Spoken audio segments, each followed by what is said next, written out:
Hello, everybody. Welcome to the first of hopefully many Amaz's auto chess guides for everybody. It doesn't matter if you're a beginner or if you're a veteran. These guides are just gonna help out everybody. I think I'm gonna start with the hero or unit analysis. I'm gonna talk about every unit in the game, what they're good at, what their skills are, whatever. So this is kind of geared towards a little beginners, but we have much more cool topics down the line, like positioning or like synergies. Team compositions. There's so many topics to talk about in auto chess. So make sure to let me know if you like this and what changes you want me to make. But for now, this video is going to be on all the unit analysis. I have spent 3 hours creating this lovely PowerPoint for you guys. You guys would love it. But what I'm going to do is I'm going to analyze each hero based on 3 things. Because that's really what there is, right? A hero is all about damage, survival, and utility. And I'm going to rate these from 1 stars to 5 stars. So as you can see from this chart, if a unit has 1 star, basically it contributes no damage. And if it's 5 stars, insane. So this is basically the gauge on what unit does what. So let's go ahead and start. Oh, I also organized the heroes in alphabetical order and in cost. So we're going to start with 1 cost units first and starting from A. And of course, the first unit we know is Antimage or Antimage, okay? So Antimage is actually a pretty good character. He does pretty good damage. He has 5 armor now, so he's pretty good survivor. And his utility is actually really strong because his ability is mana break, right? So every time he attacks, he, just sucks away mana and it does bonus damage. And this is really, really good in early game and late game. So early game, you just basically shut off, the quaps, most ultis like Beastmaster and stuff like that. And then late game, if you manage to get him to level 3, you actually get to kill off Disruptors, Tide Hunters, Medusas. It's such a strong ability. Very bad mid game. So if Antimage is not really working out for you, or if a lot of people are building Antimage, you just sell it. So I think it's a very strong early game buy, and you can transition this into late game as well. Finally, Antimage is also a Demon Hunter, so it's also quite strong against stuff like Shadow Fiend, Doom, because you shut off their 50% pure damage, right? So overall, Antimage is a very good unit. I'm gonna give him a B. Next up, we have Axe. Axe does literally 0 damage, but he's one of the tankiest heroes in the game. It's a 4-star on survival. His ability taunts all nearby units to attack him for, a few seconds. It's also quite relevant late game too. If you get an Axe level 3, it's actually just a 5-second stun in a sense. So yeah, very relevant. He's also an orc, so it gives a lot of bonus HP to all your other orcs. It's a very, very consistent start. Axe gets an A. It's A for Axe, right? That makes sense. Very solid unit. Next up, we've got Batrider. He does literally no damage.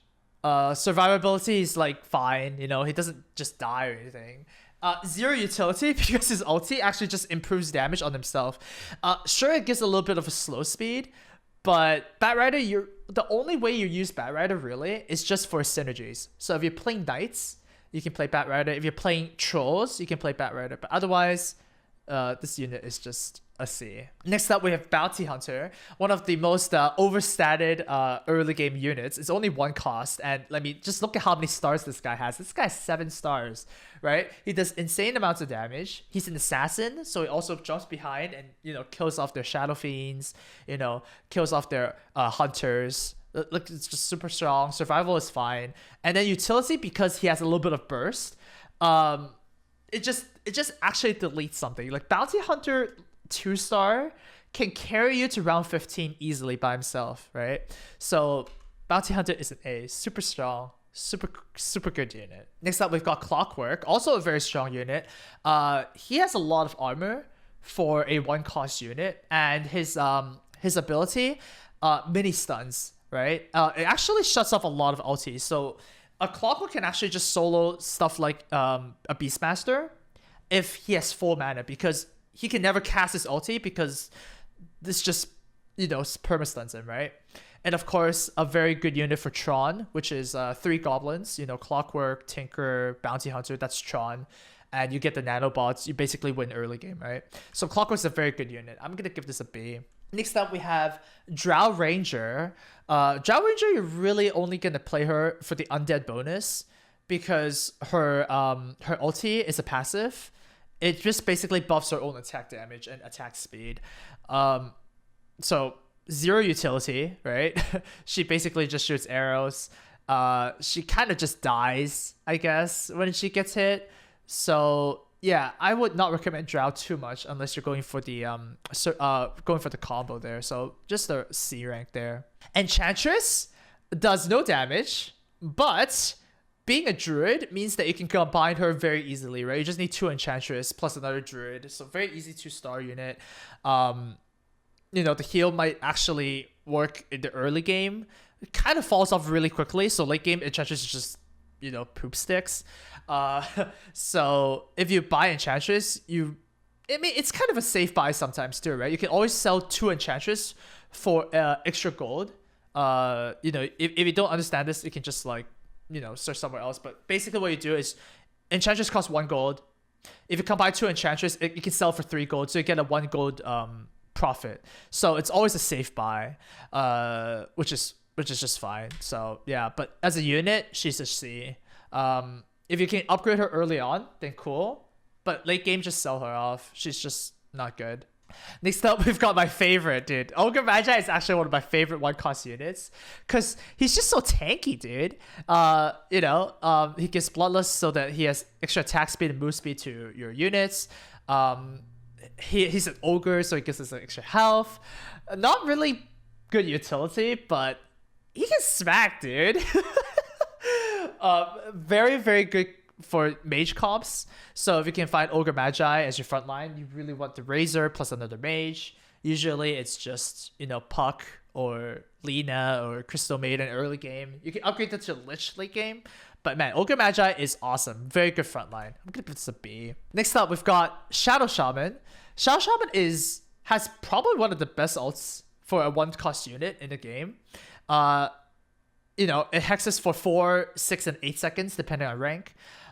He just kind of dies, though, and he doesn't do any damage. So what you want to put in Shadow Shaman is either you get an early 2-star Shadow Shaman, and then you can go Trolls, or you can also use Shadow Shaman with Disruptor, of course, to get the Shaman synergy, which gives it insta hex. So yeah, but just be very careful with Shadow Shaman. He's a very synergy oriented unit. Doesn't do any damage at all. So this is C. Next up we have Tinker. Tinker does literally 0 damage. All you need to do for Tinker is put him in the front line, make him soak some damage because he actually has 10 armor. So very uncanny for a 1-cost unit, right? And his ulti deals a lot of burst damage. So like a lot of people think Tinker is a backline unit, but no. Tinker is a frontline unit. If your opponent is running assassins, you can also put Tinker in the backline so that the assassins hit Tinker, which is actually not bad through the early and mid game. But Tinker falls off really, really quickly in the late game if you're not going for goblins. So it's a C. Next up, we have Tiny. Tiny actually has negative utility because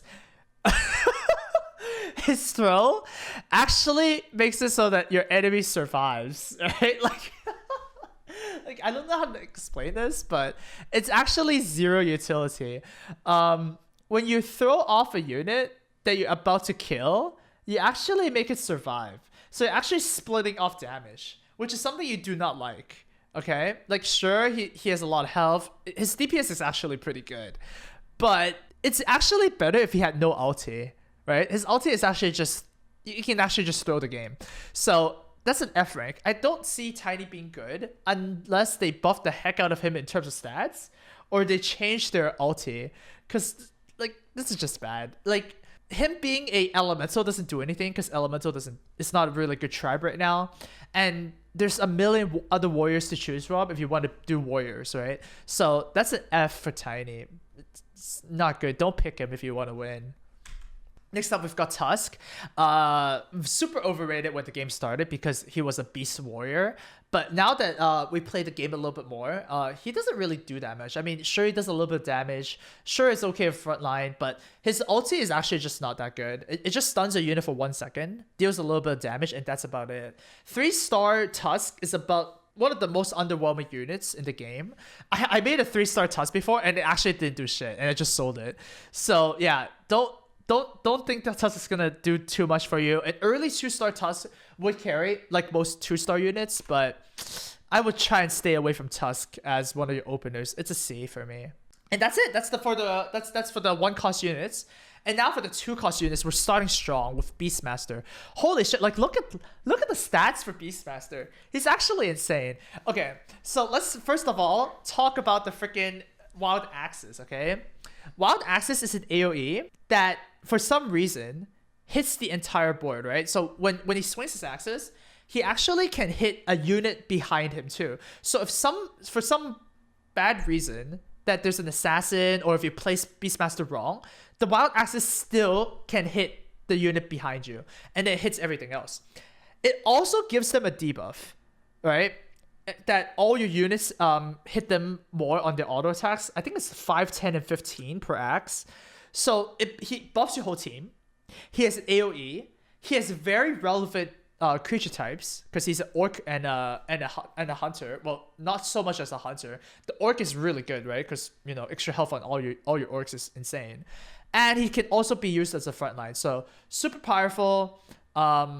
Just really, really solid unit. You just want to pick Beastmaster up whenever you can. So it's an A tier. It's super good. Next up, we've got Chaos Knight. Also one of the very good early game beaters. He can stun. He does a lot of damage. He's a demon. He works in night strategies. Just a very, very solid two cost unit. And if you get a 2-star Chaos Knight, once again, you're just good for like until round 20, right? Just very solid unit. Do pick him. A lot of people actually pass up on him because they like to pick Shadow Fiends or Dooms as their demon. So if you see that, you can actually get a very easy 3-star Chaos Knight. So it's a very good unit. I do recommend you try it once if you haven't picked Chaos Knight before. So it's a B rank. Oh god, Crystal Maiden. 0 damage, 0 survivability, but probably one of the most game-breaking ultis in the late game. How it works is that units have a cap of mana, right? They can't actually get mana quickly unless they're getting hit or unless they're attacking. CM breaks that mirror by giving them the extra mana boost. So if you have a late game CM, hopefully you're running some combos with CM, right? Like mages or something. That's usually the most obvious. But if you have a CM, your Tidehunter is going to go off first. Your Medusa is going to go off first. She can actually win you the late game, but unfortunately, she is not a unit. So think of it as like you're playing 9 units with plus a CM. It's kind of like a mana battery for your other units. So yeah, you have to be very careful with this. CM is still a C, but once again, C units are still good if nobody's scoring them. And if you can actually warp your composition around CM, then then she will work well. But 9 times out of 10 she's just not going to be good, so you can just shrug her off. You can actually just never pick CM and you'll be fine. That's kind of what C units are, right? You can just ignore them, you'll be fine. But the good players will get the C rank units sometimes, right? It's very dependent. Oh god, next up we have Furion. Once again, it's kind of like CM. He does nothing. He does have some utility. He summons, so he's really good at punishment strategy. So a punishment strategy means that you're so far ahead that you want to make more units so that you kill off your opponents faster, right? Because summons actually count towards damage on their courier, right? So it's a punishment strategy. Also, Furion is also an elf. Elf builds are very, very powerful right now. 6 elves just beat a lot of comps. They beat trolls, they beat warriors. They beat a lot of comps right now. But Furion by himself is actually just an F. So don't get too touchy on the 3-star utility. You really need to make either druids work or elves for Furion to work. Usually you don't want Furion in your comp, right? You don't want that. So F for Furion. All right. Oh, the other insane orc warrior here, Juggernaut, does a lot of damage. Also very good at survivability because when he's spinning, he's immune to magic damage, which is very relevant. Like, I had so many Juggernauts live randomly because he was spinning and the opponent was casting like, you know, a Quap Scream or like an SF ulti or whatever. So yeah. And also, the Whirlwind is better than you think. It hits 12 spaces. It hits the 8 spaces around you and also 1 extra space that's perpendicular to you. So Juggernaut spin is actually like, it's really, really far. It's also an Orc Warrior, probably 2 of the best classes or tribes right now in the game. So Juggernaut gets a very solid A for me. Yeah, Juggernaut and Beastmaster are like the 2 orcs that you really want to see for like an axe opening. Oh, we have a Lina next. Lina has 0 utility because her passive is a bouncy glaze. It bounces damage around. So she does a lot of damage. And survivability, she's alright. She's a knight. So if you get a knight, you know, you get a shield or whatever. But just do be careful that Lina is literally just damage. She does not do anything, right? So yeah, if your comp needs to get some utility from other stuff. So if you find better knights for the front line, that'll be good. And if you find really good items for Luna, then she can carry. But be very, very careful of Luna. She's a B, but most of the time she's a C because people don't use her correctly. Next up we have Morphling. Oh god, Morphling, god. Like elementals are bad. Assassins are good, but assassin on the Morphling is just kind of a yikes, dude. He does literally no damage. One of the lowest DPS units in the game. The only form of damage that comes from Morphling is waveform. Where, yeah, sure, technically it does hit the whole board because Morphling's ulti is coded in a way that he always goes to a corner, right? Or like the edge of the board. So it always hits everything, which is fine. But the fact that his DPS is so low means that his ulti charge is going to be very low as well. And it's not like he has a lot of health. So Morphling is an F to me. It's just really, really bad. I mean, if you want an assassin, then God bless. If you want an elemental, then what the hell are you doing, dude? No. Morphling is just bad. Next up, we've got Puck. Puck actually does quite a bit of damage in his ulti. And it's also very low cooldown. So double Illusory Orb is not really it's not really that rare. Like it happens quite a bit, like double Illusory Orb per fight. So some good AoE damage. You're usually playing Puck as a tribe though. So if you need to do the dragon, like if you need to do the Holy Trinity dragons, then okay. If you want another mage, then sure. But other than that, you don't want to play Puck, I think. He just dies. Like, he has no survivability at all, right? So that's a C rank for me. Oh, Quap, man. Quap's damage is just out of this world. Like, that Scream of Pain got... The Scream actually got nerfed. And it's still insane, right? The Scream hits a 5x5 square. So it hits 25 squares. Wait, not counting herself. It's 20 freaking 4 squares. And it comes out really fast because she's a demon. If she's the only demon in your comp, which, I mean, you should make it that way, right? Her auto attack charges very, very quickly because of the pure damage. And yeah, the script just hits everything. Usually, if you play Quap, you want to position her a little behind the front line so she doesn't jump to the back line. The reason is because if she jumps to the back line, her ulti is not going to hit a lot of creatures. Where if she's directly behind your tanks, then she's not going to jump, and then she's going to hit all the front line in the early game. So make sure you keep that in mind. But Quap, really, really solid. That's an A rank for me.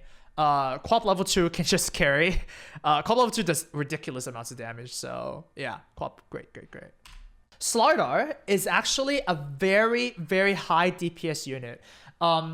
If you look at the statistics on like attack speed and attack damage and whatnot, Slardar actually is insane. He also has a very, very high health. Unfortunately, his ulti sucks. Like, the ulti does literally 0 damage, right? It's kind of like an ulti that kind of racks up its damage. It gives minus 15, 30, 45 armor, depending on rank. So if you have like, you know, Warrior Cleave and a lot of physical damage spells, like, you know, Techies or Beastmaster or stuff like that, then it'll work out a little bit better. But generally speaking, your ultis need to do some immediate thing, right? It needs to stun immediately. It needs to deal damage immediately or something. This is an ulti that doesn't do anything. So you actually might lose some very clutch races because Slardar just decided to ulti instead of auto attack. Another problem of Slardar is also that he's a Naga. A very bad type until late game. But because of this fact, a lot of people don't go Slardar. So if you want to go Slardar, you're probably going to pick up a level 2 Slardar pretty quickly. And that's actually a really good frontline and a really good DPS unit for you. So even though Slardar's a C, just keep your eye out if you're running warriors, and also nobody's running Slardar. Usually you can get a level 2 Slardar really, really quickly. Alright, next up we've got Timbersaw. Holy shit, Timbersaw got nerfed and he's still really, really good. Lots of armor, lots of survivability, lots of health, and he also does a freaking AoE pure damage ability, right? Like, pure damage is not found in a lot of units in the game. And Timbersaw does exactly that. And he's also a mech, which is insane in early game. So usually people buy Timbersaw early game to make Tron, which is the 3 goblins, and then sell it off later when they actually have their regular build, right? But no, Timbersaw is a beating and a half. Super good damage. Just, if you need a front line, the Timbersaw is there for you. That's an A rank for me. Very good unit. Next up, we've got Treant Protector, another frontline unit. Unfortunately, he does no damage. His Leech Seed is very slow. It got nerfed very, very hard. Leech Seed is very, very bad now. It does very minor damage and does very minor healing. And I mean, if you want a frontline that deals no damage and has no utility, like if you literally need a meat shield, then Treant Protector is there for you. Usually, your front line needs to deal damage as well. So, like, pick some of the orcs if you want a better rate. But yeah, Treant Protector is a C. And final 2-cost unit is Witch Doctor. Witch Doctor does 0 damage. His ulti does a little bit of damage, but technically speaking, it doesn't do a lot of damage. You're really just using it for the stun.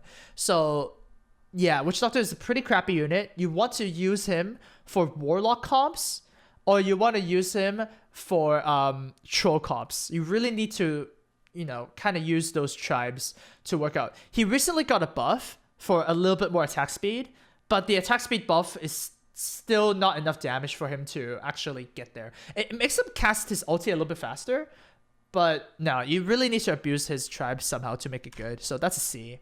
Next up, we have the 3-cost units. Oh, 3-cost units are exciting. They're really, really good. They're like the bulk of the, you know, auto chess gameplay. Starting with Abby. Abby does 0 damage. Let's be honest. He does have 10 armor, so he does survive a lot of hits. And he's also a knight, so extra survivability on top of that. The Avada Shield is actually pretty good. It does AoE damage. It also heals. So it's fine. But generally speaking, Abby only goes in knight builds and undead builds. Drow plus Abby is actually really, really solid. It can actually carry you like most of the early game, because undead with -5 armor to your entire opponent's team, it's just insane. But yeah, Abby's usually a trap. Usually. Okay? So be very careful of Abby. That's a C rank for me. A 1-cost unit is better than Lina.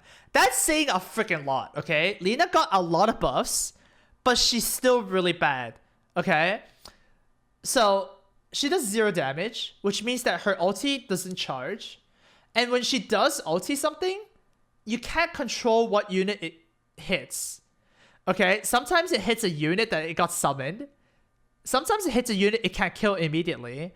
And sometimes, for some goddamn reason, she ultis someone who's actually jumping, which means that it does 0 damage. You are not going to play an ulti that does 0 damage, like, some of the time. There's just no way. You cannot do that. That's just an F, okay? You do not want to play Lina ever, unless you desperately need the human synergy, or you desperately need the mage synergy. Sometimes you get desperate, but F's is like, you never want to play that shit, okay? so no, don't play Lina, dude. Lina is Omega Law. Alright, next up we have Lycan. So the 3-star of the utility means, because it's just summons, right? Like, summons are so good in punishment strategies that Lycan is just awesome. The main problem of Lycan is that sometimes he just dies without getting summoning his wolves, which is bad. But if he does summon his wolves, it doesn't really matter if he dies afterwards. He just needs to freaking summon his wolves, because the wolves are insane. The wolves also are assassins, so they can jump behind the enemy line and actually hit their drows and whatever. And a level 2 Lycan is just ridiculous. A level 2 Lycan actually becomes a frontline because, well, he can actually take damage and summon his wolves before dying. And he's also like a warrior, right? So, lots of survivability there. So just make sure that level 2 Lycan's insane. Level 1 Lycan is not that good. You do need to support level 1 Lycan. So you have a good front line, put Lycan at the side, make sure he ultis, and then that's fine. But generally speaking, Lycan's a good unit. So it's a B for me. Next up, we've got Omniknight. Oh shit, what the heck? Okay, I did not edit the utility here. Okay, that is not a freaking 5-star utility. Okay. Yeah, that's a 2-star utility. Okay. Jesus Christ. Okay. Whoopsies. Okay, so Omniknight has a 2-star utility spell. Because the ability does do pure damage. So that's actually a very good AoE. It also pierces magic immunity. So sometimes it's kind of relevant against that Juggernaut that's spinning or whatever. But Omniknight is good. It's kind of like the twin brother of Abbadon, because they both have 10 armor and they're both knights, so they can generate the knight shield, right? So Omniknight is very solid if you need the front line. That's a B for me. It's a good unit. Phantom Assassin, one of the highest DPS units you can find in the game. However, she is squish as hell, okay? Someone, you just poke her and she dies. She has literally no utility because her ulti is just critical chance, right? So yeah, just pure damage. If you want a pure nuke guy that goes behind the enemy line, that's really good. She's really good at assassin comps because that's just extra crit. So, you give extra crit chance, she becomes a little bit more consistent in damage. She's also not bad in elf builds. Elf builds actually make her survive a little bit more. And because elves have extra dodge chance, so your frontline has a little bit more survivability, it gives your PA more time to, kill your targets. So that's fine. But just, as a unit as a whole, it's a C. So you gotta have to kind of warp your strategy around Phantom Assassin if you want to play her. Next up, we've got Razor. Humongous damage. Oh, the damage is ridiculous. This ulti hits the whole board. Okay? Like, it actually hits the whole board.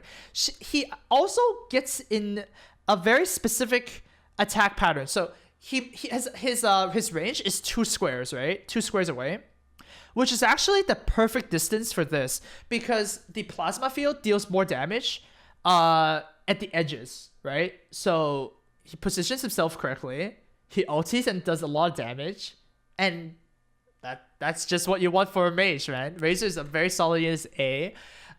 If you have mages, even better, because it deals 40% more damage.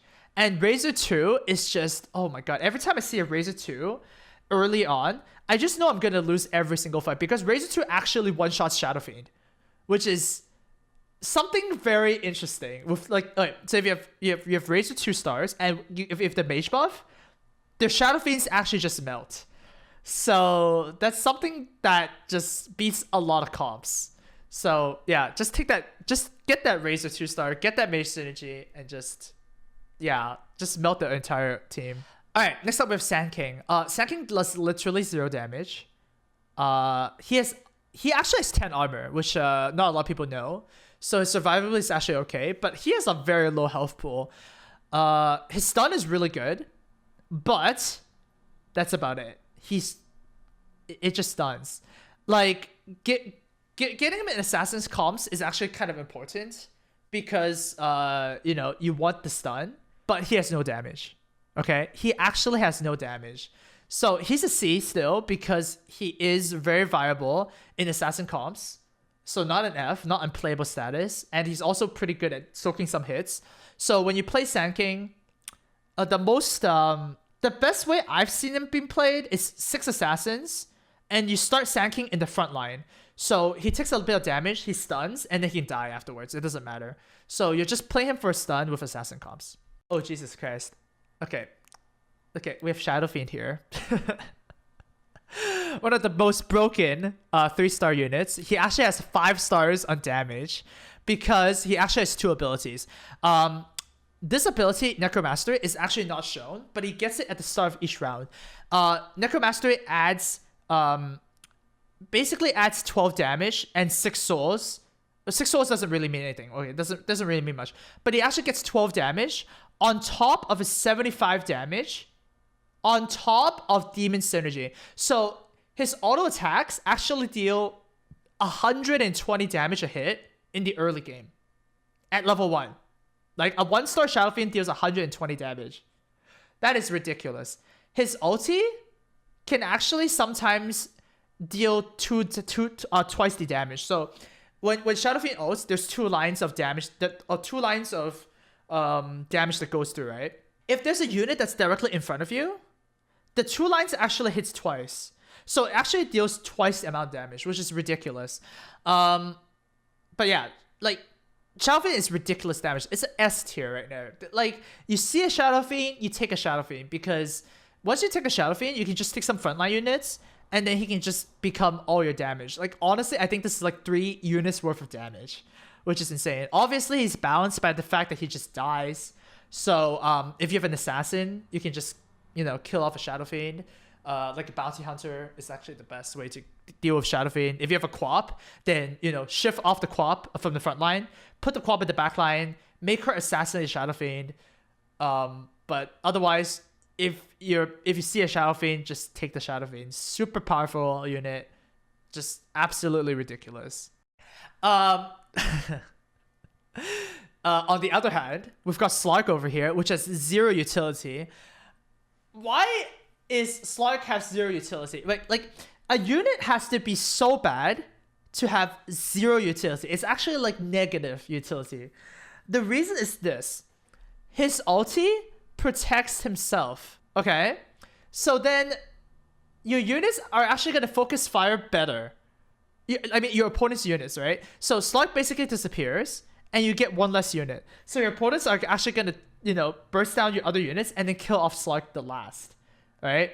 It's not like he does a lot of damage. His damage is very bad.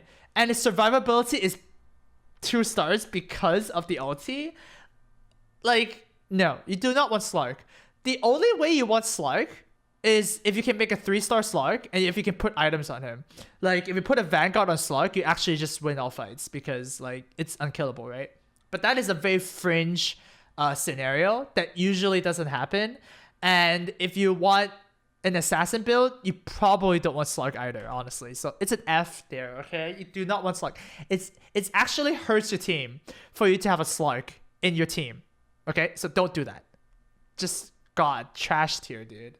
Alright, next up we got Sniper. Oh god, he does a lot of damage, sure. Very high DPS because his auto attack does a lot of damage, but literally no survivability. He gets poked down, he dies. No utility because his ulti is not actually an increase on DPS, alright? Like, if he auto attacks the whole way, it'll basically even be better. So that's an F tier for me. You do not want to play Sniper usually, unless you're going Hunters. And even if you're going Hunters, are you really that happy with a Sniper? No, Sniper is terrible. It's just shit tier, dude. Not good. Alright, next up we got Terrorblade. Terrorblade actually doesn't do a lot of damage until he transforms.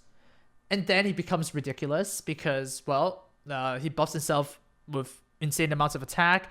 Combine that with the pure damage that the demons deal. It's really, really good. But, once again, getting him to transform is very difficult. He does, like, no damage before he transforms. And then you need the damage for him to transform, right? So, that kind of works against himself. You do no damage, so you gain no mana. And then when you're at a lot of mana already, you're probably dying. So Terrorblade gets a C for me. the good way to make Terrorblade work is if you can dump a lot of items on him, or if you can get a 2-star Terrorblade really, really quickly. You also need a very good front line for him. So that's a lot of ifs. So if you can meet all those ifs, then sure, go crazy. But Terrorblade, very hard to work. Very hard to make him work. Oh, god damn it. Venomancer is... yeah, okay? He has a very good ult. Because it's a punishment strategy, right? You make more summons, you deal more damage. If you have a Void Stone, Venomancer gets really good. But he's also one of the few units that has 0 armor in the game. He literally just dies to everything, okay? You put him in the backline, you hope he summons a lot of wards, and you hope you punish your opponent. Because if you're freaking losing, okay, let me tell you. If you're losing the game, Venomancer is unplayable. And you're losing the game probably because you have Venomancer, okay? You do not want Veno unless you're winning and you want to punish them. So that's an F for me, okay? That's an F. You do not want Venomancer, okay? Terrible. Next up, we have Pepega. Pepega is actually very strong. His ulti has a lot of utility. It slows down their speed, their attack speed, and their movement speed. So you basically neuter a target. And if you get the dragon synergy, you actually automatically cast this at the start of the game. So if you cast this on a key unit like Shadow Fiend, on Dragon Knight, on anything that deals damage at all, then you basically remove a unit from their board. So Viper is actually a very, very strong unit. I'm gonna give this a B. Viper very strong, and of course, if you can make him work in Assassins, that'll be great. If you can make him work in Dragons, that'll be great. That's usually the two best homes for this unit. And finally, we have Windrunner. Windrunner does insane amounts of DPS. She shoots really fast, one of the highest attack speeds, and also very high damage in the game. And her power shot deals a heck load of damage. Super good hunter right there. Obviously, sometimes she's a little high, and she shoots her arrow at air. Like, sometimes she doesn't hit anything. So you really need to position Windrunner in the corner. So you want to maximize the chances that she hits stuff, right? But Windrunner is a very solid unit. I'm going to give her a B. And also gets a lot better in hunter builds. Also gets a lot better in builds with a lot of frontline. So make sure you keep her in mind. Super strong. All right, let me take a little bit of water before we go on to the 4-cost units. All right, 4-cost units. Now we're getting really powerful cards. First up, we have Alchemist. Oh god, Alchemist is so buff. He is so fat. He has 1,000 health at level 1 and 2,000 health at level 2. That's a lot of survivability. And the fact that he has 1,000 health is actually the sweet spot. I have never seen an Alchemist die without casting the acidic slide, whatever this ulti is. I've never seen that happen before. So Alchemist always casts this off. The cast point for this ability must be like really, really good, because he always gets it off. The ooze ability is also even better because it gives negative armor. So not only does it deal physical damage, it deals like I think about 150 damage. It also gives them -5 armor. So all your other physical damage deals 20% more damage. That is insane utility. That's an AoE ability too. So man, Alchemist has been just overperforming in most of my comps, and even better in physical damage comps. Alchemist is an A. Very, very strong. If you need a frontline, you take him. If you need AoE, you take him. If you're physical cleave, like if you're warrior cleave, which I will talk about more in my composition video, I guess, you take him. He's a super strong unit. Oh god, next up we got Disruptor. That is a 5-star utility unit. First 5-star utility unit we saw. God, the fact that this ulti comes off immediately is just absolutely bonkers. It's an AoE silence that deals damage, right? That comes off immediately. So it's not like a Kunkka where you have to wait for the boat. It just goes off. And then by the time it disappears, you should be able to pick off the key targets, such as, Tidehunter or Medusa or stuff like that. That'll be really, really good. Also, very relevant tribes. He's an orc. So if you have Disruptor with another orc, then, extra health there. If you have 4 orcs, then God bless, all the health. And he's also a Shaman. So if you got the Shadow Shaman as well with Disruptor, you actually have an insta-hex in the early in the game. So Disruptor is a very, very strong unit. That's an A tier right there. Very, very powerful. You do want to pick this up if you're running any sort of comp of damage, honestly. Just like get that ulti out of there and then just like wreck face, you know. Super powerful. Alright, next up we got Doom. Like, the stat line for Doom is insane. Okay, like he's actually super overstated. He does so much damage.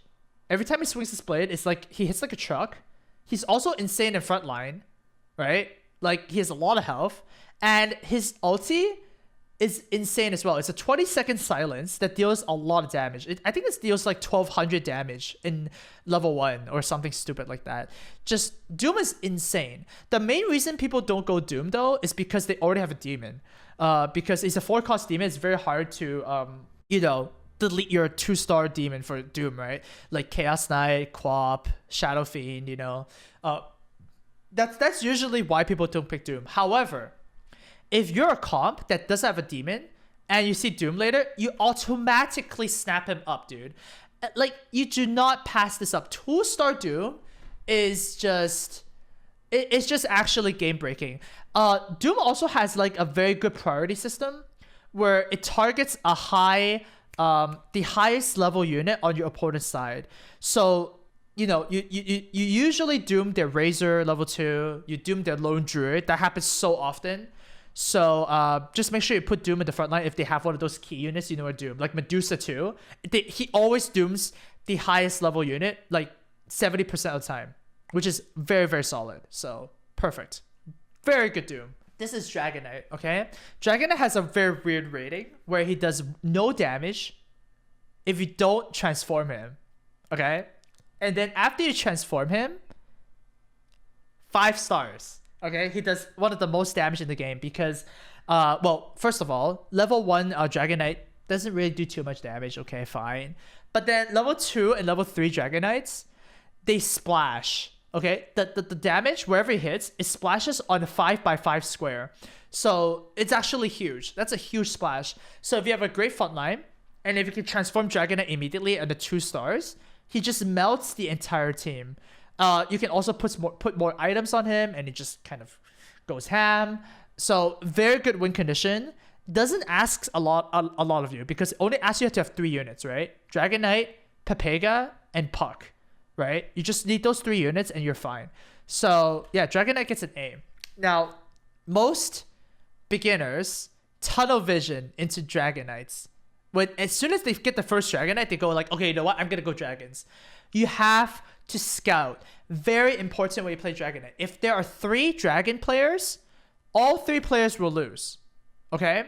So, it depends on if you want to win the game. My recommendation is if there are 3 Dragon players, you want to be off Dragons as soon as you want. Okay, sure, you make the other Dragon players a little bit better. And if everybody thinks that way, then you should not get off Dragons. But just know that it's a fact, okay? If 3 people go Dragons, all 3 players will lose. So, what kind of personality are you? Are you a teamwork person? Or are you a greedy person? That's for you to decide. Alright, next up we have Carl.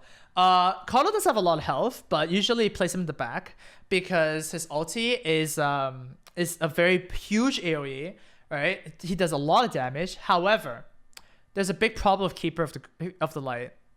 He does no damage. Okay, and because he does no damage, he does not charge up his ulti fast enough, which means that he's a C. The best comp for Keeper of the Light is Crystal Maiden, actually, because Crystal Maiden is also a mage, is also a human, so you can actually get some disarms off, which is very relevant. And then CM charges the Keeper of the Light ulti. And then Keeper of the Light can just ulti. The ulti is you can't shrug this off. It does a lot of freaking damage. It does damage to the whole board. It deals 300 damage in rank 1, I believe. It might be 3. It should be 300, right? Yeah, it should be 300. That's a lot of damage. But yeah, you do need to warp your composition around this fact that he can't ulti by himself. Okay, so it's a C. Next up, we've got Kunkka. Possibly the king of utility, I guess. I mean, just the ship is just so freaking big. It hits a 5x5 square. It's huge.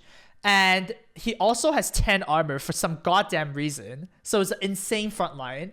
950 HP, I believe. Level 1 is 950 HP with 10 armor, and then the ghost ship, right? So Kunkka is insane. The ship got nerfed recently with it doesn't do as much damage, but the stun got buffed. So a level 2 Kunkka actually stuns for ages. So that's actually a very easy A tier here, Kunkka. Not as powerful as people thought. Like when the game first came out, Kunkka was actually an auto pick. However, there's a lot of Kunkkas right now that are 4-stars. Like Disruptor is kind of like a Kunkka, Medusa is kind of like a Kunkka. So there's a lot of different versions of Kunkka that are available that makes it so that he's not like insane, but still he's he's still really, really powerful. Human warrior, 2 very relevant creature types. Just pick Kunkka when you see him. Like don't let the not S tier distract the fact that this is still a very good unit. All right, onwards to Lone Druid. Holy shit, Lone Druid is ridiculous. Okay, so Lone Druid deals good damage. It's actually really good at survivability because he summons a bear. Okay, like he's literally 2 units in 1. That's a lot of survivability. A lot of people also don't know that Lone Druid also has natural magic resistance, so he doesn't get bursted down by mages. And of course, the utility is out of this world.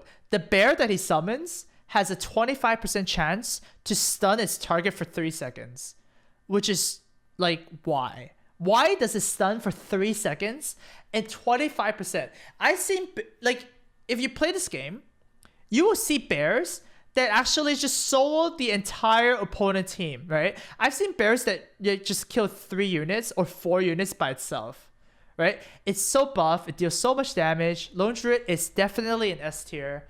It's so easy to combine as well because he's a Druid. You just need 2 Lone Druids to combine to a 2-star unit. And then a 3-star Lone Druid is not hard to get at all. Super powerful card. You really want this. As it just goes into every matchup, right? It's a good frontline unit. It's a good win condition. It's a good utility unit because it stuns everything. It's just solid. Next up, we've got Medusa. Possibly one of the most, like, Medusa was like so underrated early on, and now everybody is like scared of Medusa. The 5-star on utility, dude. Her ulti is just game breaking.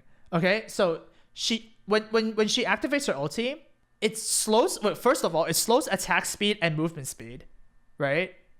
And then if they stare at her for 2 seconds, they get stunned for 3 to 5 seconds depending on rank. And when they are turned to stone, so when they're stunned, they take 30% more physical damage. That is like the most stacked ulti I've ever heard. Like, it has a million effects. There's also another extra thing, is that when she's using her ulti, it's not channeled. So once she uses her ulti, she could get stunned, and the ulti is still happening. That's actually ridiculous. This ulti is not reasonable at all. This ulti is so stacked that, like, a 2-star Medusa can just win the game, right? As long as Medusa ultis, you win the game. That's the S tier right there. The best unit to pair with this is Tidehunter, because if you can make both the ultis go off the same time, it's actually just a perma-stun. Okay, like it's just perma-stun. This unit is rigged. Okay, you do not want to pass Medusa. You really don't want to do that. The problem with Medusa sometimes is that level 1, she just dies. So if you have a level 1 Medusa, you need to kind of support her with either the Hunter Tribe so that you make her do more damage, or you want to give her like a Void Stone or like a Broadsword. Put items on her, okay? Like, you want this ulti to go off. The ulti goes off, you win the game. That's basically how it works. Really. Very powerful. Next up, we've got Necro. Oh god, Necro is one of my favorite units, dude. Oh my god, Necro is so good. Okay. His ulti is on a 5-second cooldown. Okay, and it not only damages all your opponent's units, it also heals all your units in a 5x5 square. Okay, like that. Like, this is such a long reach. It's so freaking good. Did I mention that Necro has 850 health at level 1? Like, that is like godly amounts of health. Okay, it's just godly. You still want to put him on the back line because you want him to ulti twice in the match. But like, God, this guy is just so good. He's also Undead Warlock, which is like two of very, very relevant tribes.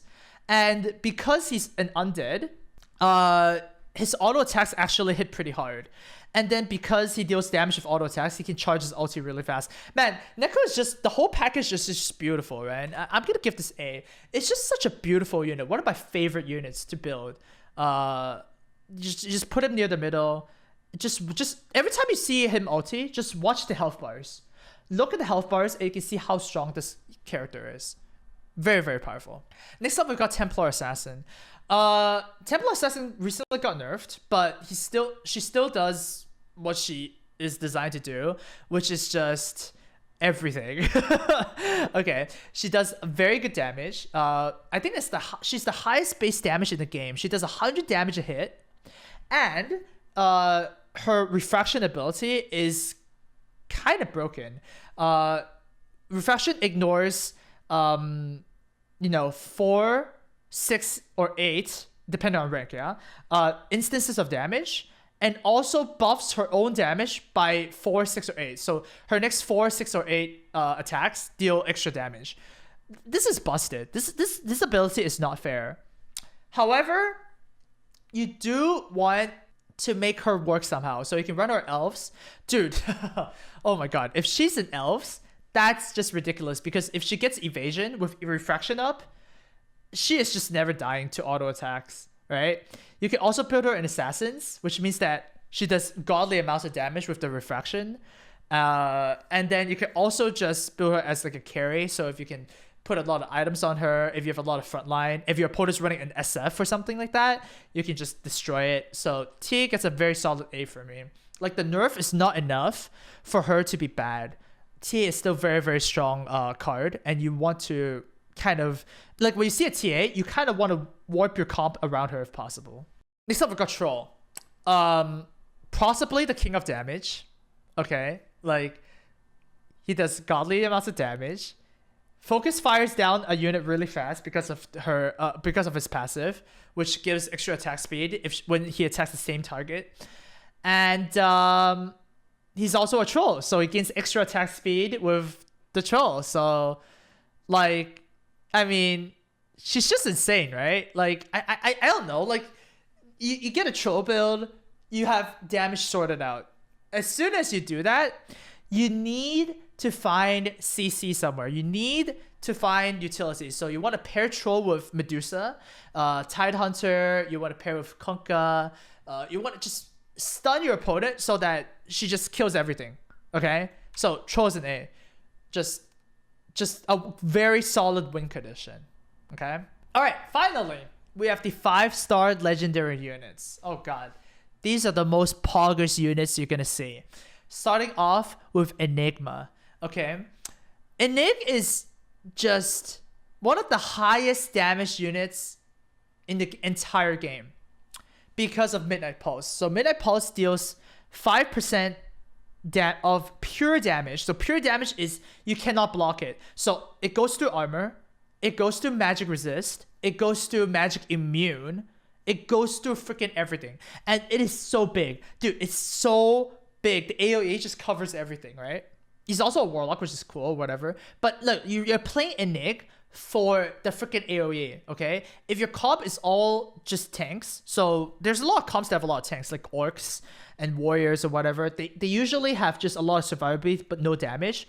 You just put an Enig in there, and then you're pretty much good. His damage is just off the charts. So that's an S tier right there. Like, he actually just... The damage is insane. You don't think Enig is good? Enig is good. At level 1... it's remove half of all the units he's ulting, like half health. That's just half health. I think level 2 Enig is 7%, so that's 70% damage. And then level 3, well, there's no way you can level 3, okay. So level 2 is 70% damage on all units. That's just utterly ridiculous. So, yeah, pick the Enig if you need the damage. Next up, we've got Gyrocopter. Also ridiculous in the damage department. Also, he can also attack really fast. I mean, his ulti covers the entire screen. Okay, like it's actually the entire screen. I think Gyro's level 1 is 400 damage, right? So it's 200 first hit, 200 second hit, and then it gets better as you level him up or whatever, right? But yeah, you place him in pretty much the back line. If it's level 2, you could also place him in the front line to just get his ulti off a little bit quicker. But, you know, not as strong as the other legendary units as we're going to see. I rate him as an A. Usually you don't really want Gyro unless you really, like, how do I say it? You really need a ranged carry unit that deals a lot of damage. So, yeah. Keep in mind that this cooldown on his cooldown is actually really, really short. There's, it's not rare to see a Gyrocopter ulti twice, although the second ulti is not really that good. Because, what's it called? I mean, by the time he ultis like the second time, most units have probably disappeared anyways, right? You probably have won the fight already, or you probably lost the fight already. But it's just something to keep in mind, you know. But once again, lots of damage, really good if you need that. Oh, Lich is awesome. Lich is actually amazing. The damage actually comes from the ulti. Without the ulti, he's just a one star in damage, right? He doesn't do any damage in his auto attacks. You just want him to ult ASAP, because dude, Chain Frost is not fair. Chain Frost is not fair. Okay, it bounces a million times, and then every time it bounces, it deals. First it deals insane amounts of damage. I think level 2 Chain Frost deals a total of 3,000 damage. 3,000 damage. Did you hear me correctly? That's insane. Also, it applies a freeze debuff, which means that they basically miss attacks for like the next 2-3 seconds. Okay, so you basically disarm your opponents whenever this hits. You deal insane damage, and also it's an AOE that doesn't have diminishing returns in a sense, because it always hits something, right? For example, if you're in like an Enigma ult can hit a lot of units, or it can only hit one unit. Like sometimes it's not consistent, right? If you get the Lich ulti off, it's super consistent because it will always bounce and always hit something. Super good ulti. That's an S tier right now. Super good. Like it's an ulti that disarms and deals damage. Like what more do you want? He's also an undead mage. Super good tribes. You want to pick this up if you see it, you know? Super, super good. Next up, we've got techies. Holy shit, techies can just freaking blow up the board. Alright? Like, God, he puts a ball down, he deals physical damage, he goes kaboom, and your opponent is just literally crying. Techies is super good. He's in insane frontline. He has 10 armor, lots of health, lots of armor, and like, kaboom, dude. Okay, what do I need to say? That's an S tier right there. Like, super good win condition. If you're making goblins, then you want the techies, obviously, because techies is both your final piece of goblins and also deals a lot of damage. If your comp is missing damage, you can just put techies in. Just all around, just super solid. Put him in the front, by the way. Just remember to put him in the front. Otherwise, he's not gonna ulti. He does no damage when he auto attacks, but the bomb is just kaboom, dude. And now, of course, last but certainly not least, Tide Hunter, dude. The king of utility. There's actually 6 stars here, but it didn't fit on the slide, dude. It actually didn't fit. Let's just give him an S tier immediately and just kind of explain why for the new players. The Tide Hunter stuns for freaking 2 seconds in the entire board. Okay? By the time the stun wears off, your opponent's units are gonna die, right? Because your other units are there, right? So basically what this is, it's you're removing other units from the game. You're removing your opponent's units from the game. And that's actually really, really strong, because your opponents are going to have disruptors. Your opponents are going to have the Medusas or whatever, right? So Tide Hunter just lets all your other units perform much better. The main challenge of Tide Hunter is to not have him one-shot. So if you have a level 1 Tide Hunter, make sure you position it correctly so it doesn't die immediately. Because as soon as it gets its ulti off, which by the way is instant stuns are insane. You just basically all the other units can carry you. Okay, so Tide Hunter insane, S tier. And that's it. That's the Amaz auto chess tier list. I'm just gonna put the February date here just so you know, because you know this game is constantly patching its units. There's a nice little chart here if you want to refer to this, you know, as you play the game or whatever. But this is the tier list. Super happy about this game. Let me know how much you guys let me know if you guys enjoyed this video or what you guys want me to improve on, and what other topics you want me to talk about. Like, what other guides do you want me to make? Do you want me to make a positioning guide? I've seen a lot of requests for positioning guides, so that's probably the next one. But if you guys want other you know, topics on auto chess, make sure you let me know, because hey guys, I got Queen, okay? I know what I'm talking about sometimes. What I need to do is I need to figure out a guide. I need to look up a guide to see how I not miss units, because that's the worst thing I can do. Like, I miss units all the time. So yeah, but here you go. This is the Amaz tier list. Good luck in your auto chess games. Make sure to watch more Amaz YouTube videos, and I'll see you guys in the next one. Bye.